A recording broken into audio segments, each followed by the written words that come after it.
2024년 5일 말씀 묵상하겠습니다. 함께 기도하겠습니다. 하나님, 예수님을 박해하고 핍박하던 바울을 찾아가셔서 그를 예수의 증인으로 부르신 것처럼 여전히 연약하고 여전히 허물투성인 우리지만 우리를 찾아오셔서 우리로 하여금 예수의 증인된 삶을 살도록 우리를 붙잡아 주시옵소서. 예수님 이름으로 기도했습니다. 아멘. 오늘의 말씀은 사도행전 26장 1절부터 18절까지의 말씀입니다. 말씀을 함께 살펴보시기 전에 개인적으로 말씀을 꼭 읽으시고 묵상하는 시간 가지시기 바랍니다. 26장 1절입니다.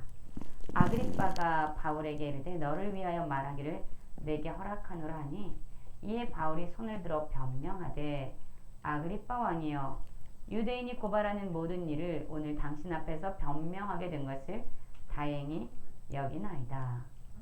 특히 당신이 유대인의 모든 풍속과 문제를 아심이니이다. 그러므로 내 말을 너그러이 들으시기를 바라나이다. 라는 말씀으로 시작하고 있습니다. 베스도에게 찾아왔던 아그리빠 왕에게 바울은 발언의 기회를 얻게 됩니다. 아그리빠 왕은요, 유대인의 모든 풍속과 문제에 정통했던 사람입니다. 마침내 바울은 이 아그리빠 왕 앞에서 예수 그리스도의 복음을 다시 증거할 수 있는 기회를 얻게 된 겁니다. 그는 이러한 기회가 있을 때마다 자신의 무죄함을 이야기하거나 자신이 억울하게 고발당하였다는 것을 변명하면서 자기를 보호하는 그 일에 열심을 내지 않았습니다. 바울은 자기 자신을 변명하는 모든 기회를 통해서 예수 그리스도의 복음을 증언하는 그러한 사람이었습니다. 그가 아그리빠 왕 앞에서 이야기하는 내용들은요, 그가 예수 그리스도를 만나기 전에 어떠한 삶을 살았는지, 그리고 예수 그리스도를 만난 이후에 자신이 어떻게 변하게 되었는지, 자신의 삶에 대한 간증의 이야기입니다. 26장 4절부터 12절까지 보면은요, 그가 예수 그리스도를 만나기 전에 어떠한 삶을 살았는지에 대한 이야기가 줄을 이루고 있습니다. 4절입니다. 내가 처음부터 내 민족과 더불어 예루살렘에서 젊었을 때 생활한 상황을 유대인이 다 아는 바라. 일찍부터 나를 알았으니 그들이 증언하려 하면 내가 우리 종교의 가장 엄한 바를 따라 바리새인의 생활을 하였다고 할 것이라. 여러분, 이 바리새인들은요, 하나님의 율법에 따라 살아간 모범을 보이는 그러한 사람들이었습니다. 즉 바울은요, 하나님의 율법을 지키면서 살아가는 바리새인파의 사람이었습니다. 그러면서 자신이 여기서 신문 받게 되는 그 이유가 이스라엘 백성들, 즉 하나님이 우리 조상에게 약속하신 것을 바라는 그러한 까닭 때문에 자신이 신문을 받고 있다라고 이야기하면서요, 하나님이 이스라엘 백성들에게 약속한 그 약속이 무엇인지 다시금 언급합니다. 그것이 무엇입니까?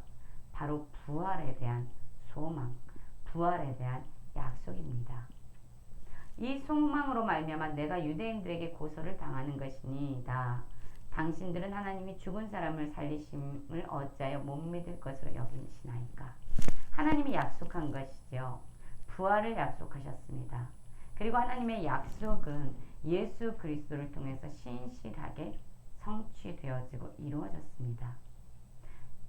예수님은 십자가에 죽으셨지만 하나님의 능력으로 다시 살아나심으로 우리에게, 예수 그리스도를 믿는 자들에게 죽어도 죽지 않는 부활의 생명을 허락하신 우리의 구원자가 되시죠.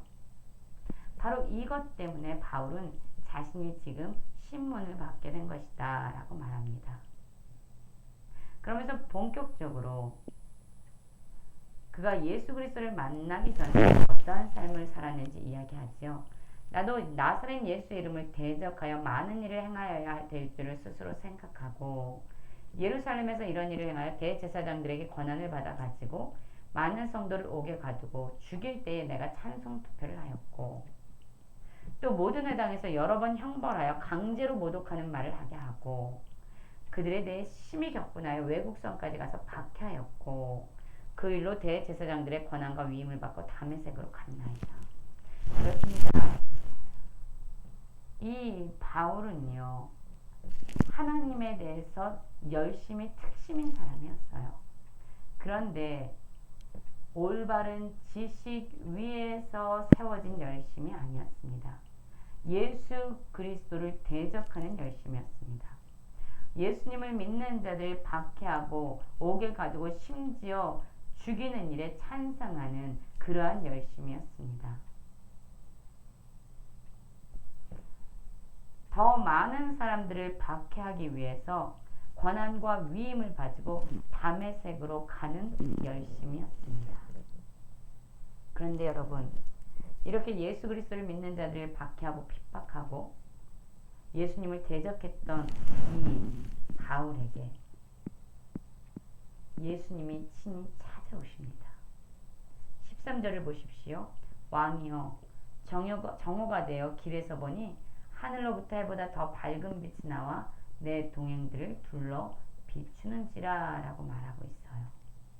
예수님이 사도 바울을 찾아오신 거예요. 그리고 그를 밝은 빛으로 비추신 겁니다. 우리가 다 땅에 엎드러짐에 내가 소리를 들으니 히브리 말로 이르되 사울아 사울아 내가 어찌하여 나를 박해하느냐 가시채를 뒷발질하기가 내게 고생이라 라는 음성을 듣게 됩니다. 여러분 예수님이 자신을 박해하는 자신을 핍박하고 대적하는 바울에게 찾아오실 때에 어떤 말씀을 하고 싶었을까요? 우리라면 무슨 말을 하겠습니까? 네가 어찌하여 나를 박해하느냐 내가 너에게 심판하겠다 내가 너를 용서하지 않겠다 라는 그런 정죄의 말들이 아닐까요? 그러나 예수님은요 자신을 대적하는 이 바울에게 찾아오셔서 사울아 사울아 네가 어찌하여 나를 박해하느냐라고 묻고 계십니다. 그리고 가시가 박힌 채찍으로 스스로 발길질을 하는데 그것이 너에게 큰 상처를 입히고 네가 스스로 고생을 사사하고 있구나 라고 안타까워하시는 마음으로 바울에게 말씀하고 있습니다.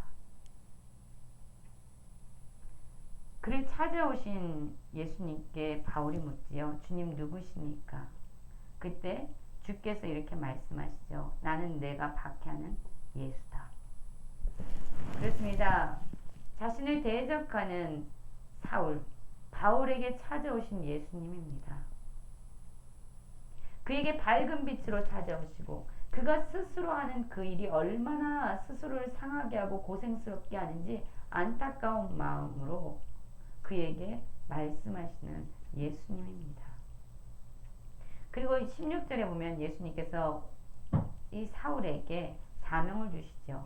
일어나 너의 발로 서라. 내가 내게 나타난 것은 곧 내가 나를 본 일과 장차 내가 내게 나타난 일에 너는 종과 증인으로 삼으려 한다.